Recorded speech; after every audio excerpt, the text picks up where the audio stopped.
তোমার তো ফাঁসি ঘোষণা হয়ে গেছে 3 মাস পর। তা ফাঁসিতে মৃত্যু হলে তোমার কিন্তু একটু কষ্ট হবে 2-3 মিনিট। আর তোমার যদি একটা কোবরা সাপে কামড়ে দেয়, তা কোবরা সাপের কামড়ে যদি মৃত্যু হয় তো তুমি কয়েক সেকেন্ডের মধ্যেই মৃত্যুবরণ করতে পারবে, এত কষ্ট হবে না। তা তুমি কি কোনটা চাও? তো সে বলল আমি সহজ মৃত্যুটাই চাই, আমি কোবরা সাপের মৃত্যুটাই ওটাতে আমি নিতে চাই। তো বললো ঠিক আছে, ঠিক আছে, তোমাকে এই ডেট দিলাম। 3 মাস পর তাকে একটা ডেট দেওয়া হয়েছে, ওই ডেটেই তোমার মৃত্যু। তো 3 মাস ধরে সে একটাই জিনিস ভাবে যে আমার এইভাবে সাপে কামড়াবে আর আমি এইভাবে মারা যাব, এইভাবে সাপে কামড়াবে, এইভাবে মারা যাব, এটা প্রতিদিন সে ভাবতে থাকে। তো ভাবতে ভাবতে, এটা গল্প কাহিনী নয়, সত্যি ঘটনা। তো এইভাবে ভাবতে ভাবতে যখন তার সেই দিনটা এসে উপস্থিত হলো, সেই দিনে তো তাকে স্নান টান করিয়ে এরকম এক জায়গায় শুইয়ে দিয়েছে। আর সায়েন্টিস্টরা কি করেছে, তার পায়ে একটা ছোট্ট পিন ফুটিয়ে দিয়েছে। তো সে কি ভাবলো, আমার সাপে কামড়েছে, সাথে সাথে মারা গেল।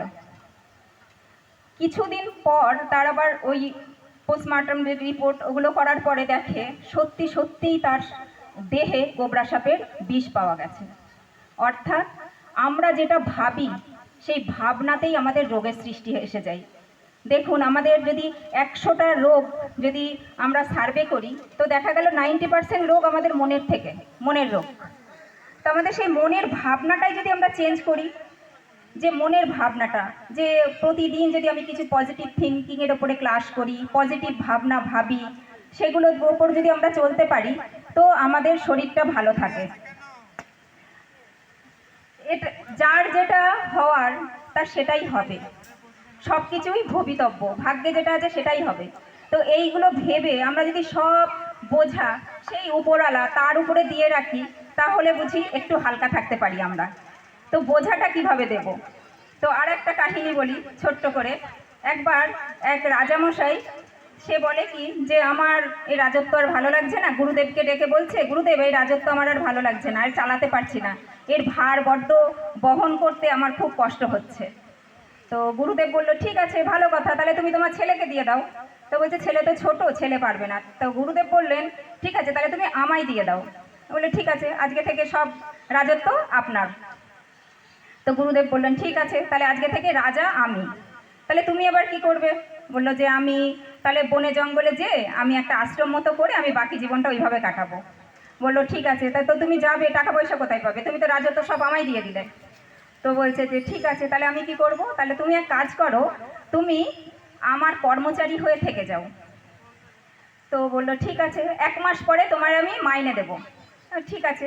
তো এইভাবে 1 মাস সে কর্মচারী হয়েই সে কাজ করছে। রাজত্ব যা সামলানো সব রাজামশাই সামলাচ্ছে, কিন্তু গুরুদেব শুধু সিটটাতে বসে আছে, যা করার রাজামশাই করছে। তো এবার 1 মাস পরে রাজামশাই বলছে আমার মাইনেটা দিন। বলছে ঠিক আছে, মাইনে তো পরে দেবো, তা তার আগে তুমি বলো তোমার এই 1 মাস কাজ করে তোমার কেমন লাগলো? বলছে ভালোই লেগেছে, আমি তো হালকা, রাজা তো আমি নই, রাজা তো আপনি। তো ঠিক এইভাবে আমরাও যদি বাড়িতে এইভাবে, আমি এ বাড়ির কিছু নই, বাড়ির মালিক সে, আমি এ বাড়ির গেস্ট, এই বাড়ির মালিক যে সে আমাকে এই জিনিসপত্রগুলো ব্যবহার করতে দিয়েছে, আমি এই বাড়ির কর্মচারী, আমি এ বাড়ির সেবক, এ বাড়ির দাস, মালিক তো সে, গার্জিয়ান সে। তাকে যদি গার্জিয়ান করে তার সমস্ত বোঝা আমরা তার উপরে দিয়ে নিজেকে যদি একটু হালকা রাখি, তো রাত্রে ঘুমটা বোধহয় ভালোই হবে, আর রাতে ঘুমের ওষুধ খেতে হবে না, তাহলে ডিপ্রেশনও সরে যাবে। এখন দেখুন ঘরে ঘরে ডিপ্রেশন, আপনারা ডিপ্রেশনের ডক্টরের কাছে যান, আগে ডক্টরের কাছে যেতে হতো না, আর এখন